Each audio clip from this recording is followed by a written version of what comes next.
we're not saying that, expat is going to be the single thing that's going to, win a conflict over China. We're saying that it's an important part of the equation that fits into a broader force. China has built this anti-access aerial denial bubble that holds our runways at risk, holds our tactical air power at risk when it's on the ground because all those aircraft are parked out on the tarmac. The missiles outrange the airplanes. So the way to solve that problem is with mobile, so you're always moving around, vertical takeoff and landing capability. And this is the only VTOL capability, VTOL short vertical takeoff and landing, that is being built today.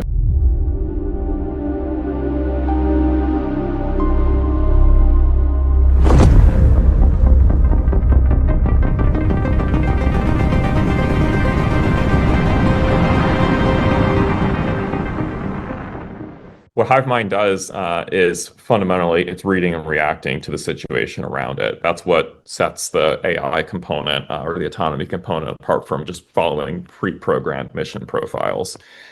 So critical to employing Hivemind in its most capable state is the set of sensors that are on the XBAT, which are able to ingest what's happening in the world around you, feed that information to Hivemind, and then Hivemind can then make decisions based on what those sensors are saying for what it should do next.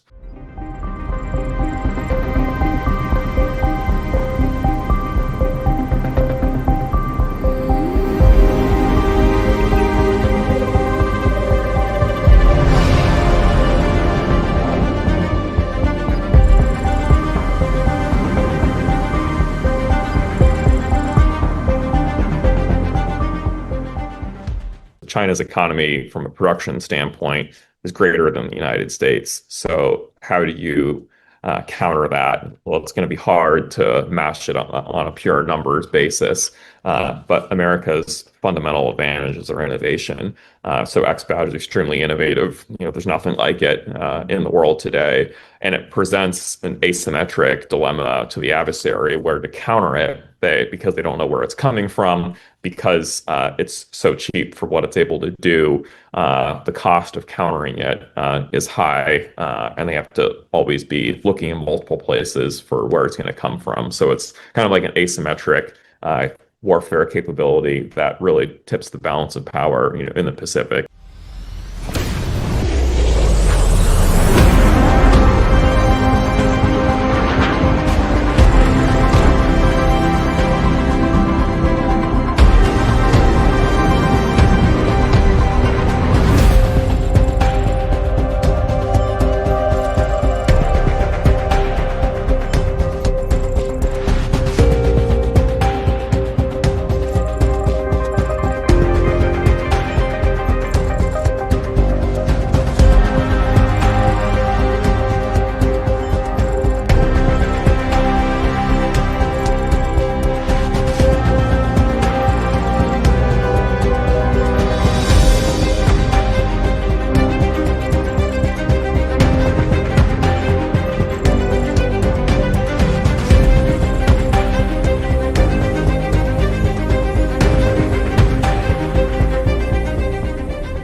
The first step in a modern conflict is target your adversary's runways so you can have air superiority and keep their air force on the ground.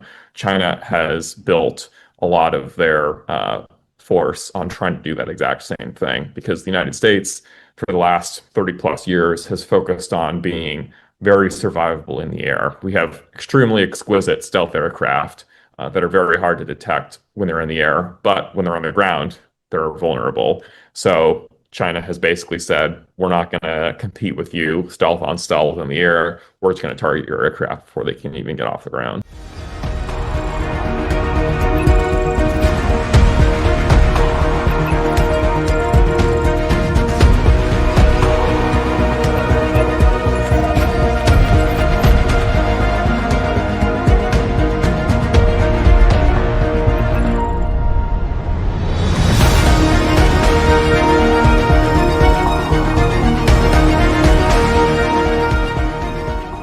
If we just look at recent conflicts in Russia, Ukraine, there's been numerous aircraft lost on the ground there. And then India, Pakistan, the first thing that India does is target the Pakistani runways.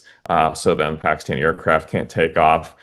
When Israel went to go take out the Iranian nuclear capabilities, the first thing they did was take out the Iranian runways, so the Iranian Air Force couldn't get off the ground. So I can give you a couple of examples. One example is if we're performing an air-to-air mission, and you're performing a defensive air-to-air mission where you're basically saying, hey, we're trying to protect this location. So if anything comes into this box and doesn't meet the friend or foe identification requirements, then XBAT is going to engage it, because if it passes through that box, it's about to launch a missile at us, and then that's going to be a bad situation. So that's an example of like a defensive system.